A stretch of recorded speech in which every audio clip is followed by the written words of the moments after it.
Rumaksa tradisi ojo ngasih lali, pengiring sesaji marang sang yang mimpi.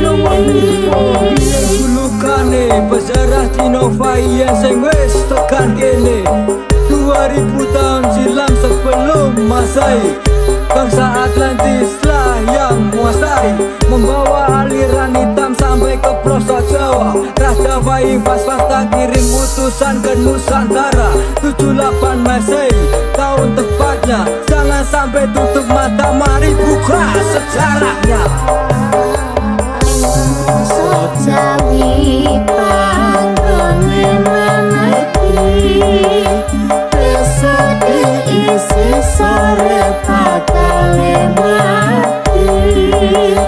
Rumaksa tradisi ojo ngasih lali, pengiring sesaji marang sang yang mimpi. Ajaran Pulau Jawa ake misterine, sadurunge ajaran Hindu tekan kene.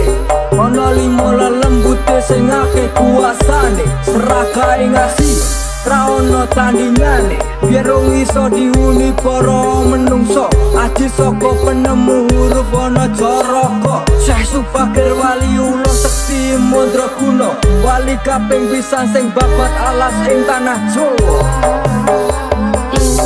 Sojawi panggone mamati, besok diisi sore bakale mati.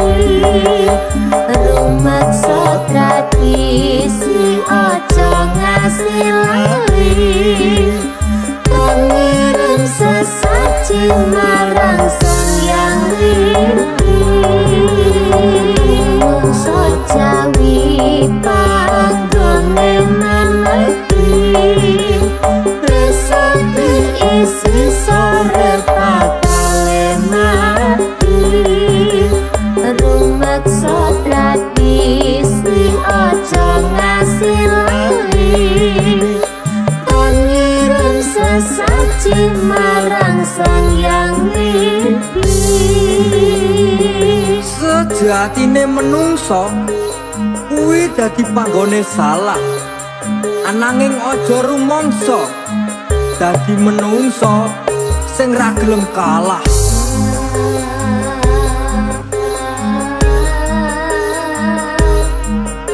This is special perform Satrio Tribuana Tunggal Sejati, support by pasukan Junjulan, Popo Acong, and Popo Bayus, Kremisat by Pulau Dewa Project.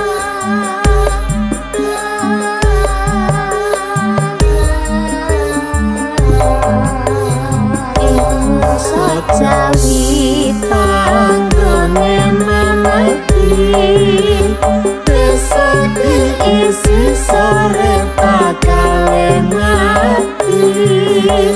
Rumaksa tradisi ojo ngasih lali, pengiring sesaji marang sang yang mimpi. Bulukane pejarah Dino yang sing wis tekan kene 2000 tahun silam sebelum Masehi.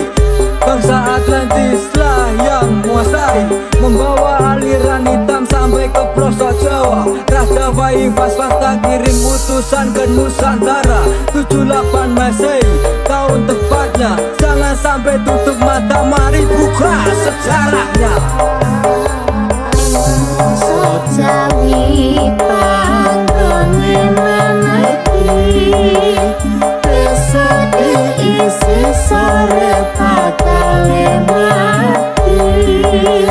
Rumaksa tradisi ojo ngasih lali, pengiring sesaji marang sang yang mimpi. Ajaran Pulau Jawa ake misterine, sadurunge ajaran Hindu tekan kene. Ana 5 lembute sing akeh kuasane, serakae ngasih ra ono tandingane, biar rong iso diuni para menungso.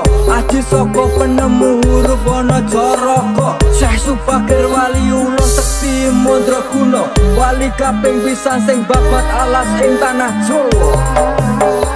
Indonesia Jawi panggone mamati, besok diisi sore bakale mati. Rumaksa tradisi aja ngasih lali, pengirim sesaji marang sang yang mimpi. Indonesia Jawi panggone mamati, besok diisi sore bakale mati. Rumaksa tradisi aja ngasih lali, pengirim sesaji marang sang yang mimpi. Sejatine menungso kuwi dadi panggone salah, ananging aja rumangsa dadi menungso sing ra gelem kalah.